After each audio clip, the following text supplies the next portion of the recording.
क्या देश बड़ा है या हिंदुत्व गोलवालकर की आइडियोलॉजी बड़ी है? जिस बिल्किस बानो को लोगों ने 11 लोगों ने रेप किया, प्रेग्नेंट थी, उसकी मां का रेप किया, उसकी बेटी को कत्ल कर दिया, उसकी मां का कत्ल कर दिया, आपने कातिलों को रिहा कर दिया। इस देश में अगर आज क्विट इंडिया करना है तो कहना पड़ेगा चाइना क्विट इंडिया। जो गौ रक्षक है जिसका नाम मोनू है वो आपके लिए मोनू डार्लिंग बन गया है, उसको कहिए क्विट इंडिया। सर, जो लोग तुष्टीकरण की राजनीति आप कर रहे हैं, आप हिंदू अक्सरियती लोगों में हथियार बांट रहे हैं, ये आप देश के लिए खतरा पैदा कर रहे हैं। खत्म करो। सिपर नहीं होने से मर गया। आखिर कब तक दुकानदार और चौकीदार हमारी लाशों पर सियासत? सर, अगर आप जुल्म के खिलाफ आवाज नहीं उठाएंगे तो आपकी दुकानदारी नहीं चलेगी, चौकीदार को धन्यवाद। एतमाद की तायद में खड़ा हूं जिसको टीआरएस पार्टी और हमारी पार्टी ने दिया, जिसको स्पीकर साहब ने कबूल किया।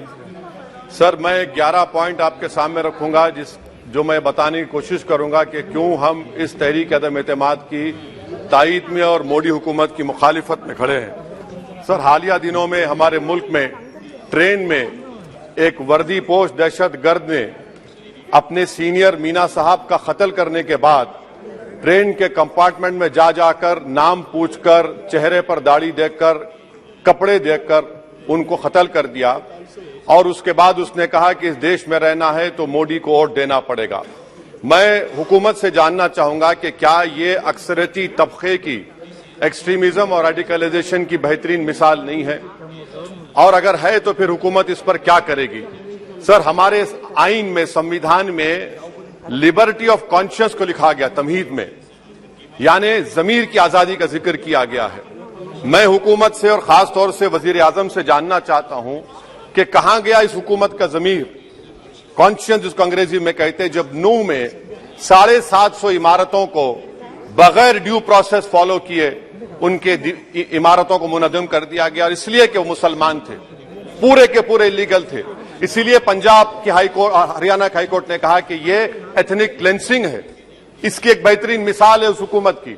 तीसरी है कि इस मुल्क में एक नफरत का माहौल, बल्कि एक आतिश को पैदा कर दिया गया, मुसलमानों के खिलाफ नफरत का माहौल।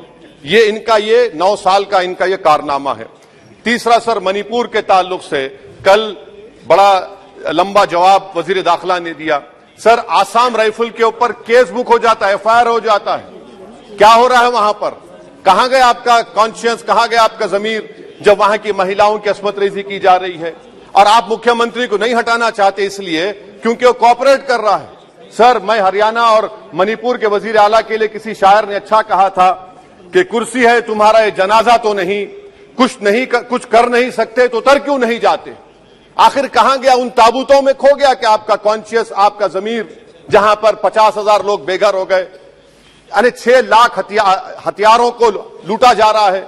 आखिर कौन सा आप इंचार्ज वहां पर हैं? सर, 4था पॉइंट, हिजाब को एक मसला बना दिया गया और मुस्लिम बच्चों को तालीम से महरूम कर दिया गया। क्या यह आपका लिबर्टी ऑफ कॉन्शियस है? कहां गया आपका जमीर? सर, अभी आपने फाइनेंस मिनिस्टर साहबा ने कहा, यहां पर डीएमके के मोहतरमा कनीमोजी ने महाभारत के द्रौपदी का जिक्र किया। मैं ये पूछना चाहता हूं, बिल्किस बानो इस देश की बेटी है या नहीं? जिस बिल्किस बानो को लोगों ने 11 लोगों ने रेप किया, प्रेग्नेंट थी, उसकी मां का रेप किया, उसकी बेटी को कत्ल कर दिया, उसकी मां का कत्ल कर दिया, आपने कातिलों को रिहा कर दिया। यह आपका कॉन्शियस है? यह आपका कॉन्शियस है? आप तो मेजोरिटेरियन पॉलिटिक्स को फरोग दे रहे हैं। सर, चौथा, आज चाइना के ऊपर कोई नहीं बोलते हैं। प्रधानमंत्री मोदी ने उस वक्त 2013 में जब प्रधानमंत्री नहीं थे कहा था कि समस्या बॉर्डर पर नहीं, दिल्ली में है। अगर हम अपनी जमीन पर हैं तो डिसएंगेजमेंट क्यों कर रहे हैं? क्या आज चीन हमारी जमीन पर नहीं बैठा है? क्या आज चीन से आप बातचीत कर रहे हैं? आप डिसएंगेजमेंट कर दिए। बताइए डी एस्केलेशन, डी इंडक्शन कब होगा? मैं आपके जरिए इस हुकूमत को बता रहा हूं कि अगर प्रधानमंत्री ने अहमदाबाद में शी जिनपिंग को बुलाकर झूला झुलाया था, क्या हुआ? क्या नतीजा निकला उसका? चेन्नई दिखाया, क्या नतीजा निकला? सर, इसलिए चीन पर बोलिए, चीन को उखाड़ कर फेंकिए। सर, और एक पॉइंट जिस पर मैं मुखालिफ तायद में खड़ा हूं, हाई इन्फ्लेशन है इस मुल्क में, हाई अनएम्प्लॉयमेंट है, स्टैग्नेटिंग कंजम्पशन है। इसकी वजह से महिलाओं में हाई एनीमिया लीड कर रहा है। ये हुकूमत इसकी जिम्मेदार है। सर कुलभूषण जाधव कहां है? पाकिस्तान में बैठा है, आप क्यों नहीं लेके आते? आप विश्वगुरु कहते हैं, कुलभूषण जाधव को भूल गए आप। कतर में 8 नेवी ऑफिसर 1 साल से जेल में हैं, आप नहीं ला सके उनको। सर और एक चीज, 1991 का प्लेसेस ऑफ वर्शिप एक्ट इस ऐवान में पास किया गया था कि तारीख के जख्मों को नहीं खुरेदा जाएगा। आप खुरोद रहे हैं उनको। मैं आपको इंतबाह दे रहा हूं, वार्न कर रहा हूं, इस मुल्क को 90 के दहे में मत लेकर जाइए।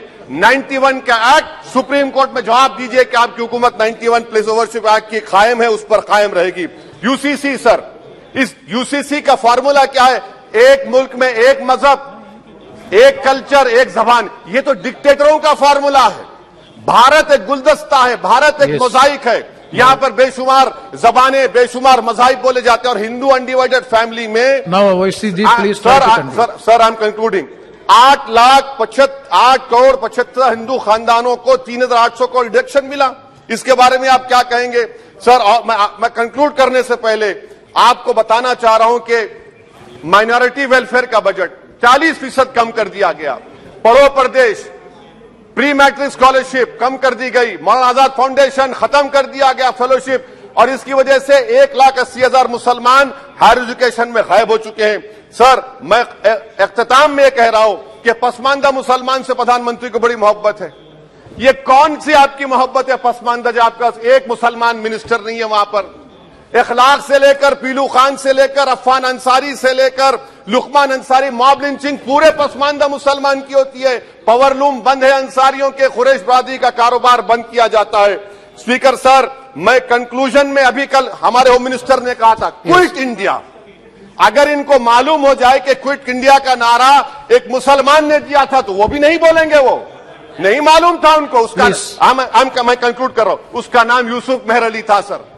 यूसुफ मेहर अली ने क्विट इंडिया का नारा बनाया, जिसको महात्मा गांधी ने सारे देश में एक पैगाम किया। मैं कंक्लूड कर रहा हूं सर, इस देश में अगर आज क्विट इंडिया करना है तो कहना पड़ेगा चाइना क्विट इंडिया। जो गौ रक्षक है, जिसका नाम मोनू है, वो आपके लिए मोनू डार्लिंग बन गया है, उसको कहिए क्विट इंडिया। सर जो लोग तुष्टीकरण की राजनीति आप कर रहे हैं, आप हिंदू अक्सरियती लोगों में हथियार बांट रहे हैं, ये आप देश के लिए खतरा पैदा कर रहे हैं। सर I'm कंक्लूडिंग, इसीलिए हम आपसे अपील कर रहे हैं कि हुकूमत से कह रहे हैं कि आप जो सियासत कर रहे हैं इससे नुकसान देश को होगा। प्रधानमंत्री जब खड़े होकर जवाब देंगे, हम उनसे पूछना चाह रहे हैं, पॉइंटेड क्वेश्चन है, क्या देश बड़ा है या हिंदुत्व गोलवालकर की आइडियोलॉजी बड़ी है? मैं इस तहरीक अदम एतमाद की तायद में खड़ा हूं और हुकूमत की मुखालिफत में। सर एक आधा मिनट सर, दो लोग, दो महाज है इस मुल्क में, एक चौकीदार है, एक दुकानदार है। एक चौकीदार है, एक दुकानदार है। जब जुल्म हम पे होता कोई मुंह नहीं खोलते। यूएपीए का कानून अमित शाह ने लाया, इन दुकानदारों ने तायद की। आज उस यूएपीए का कानून में 83 साल का बुढ़ा सिपर खत्म करो, सिपर नहीं होने से मर गया। आखिर कब तक दुकानदार और चौकीदार हमारी लाशों पर सियासत? सर हम कंक्लूडिंग, कब तक सियासत करेंगे? अगर आप जुल्म के खिलाफ आवाज नहीं उठाएंगे तो आपकी दुकानदारी नहीं चलेगी, चौकीदार को पता धन्यवाद।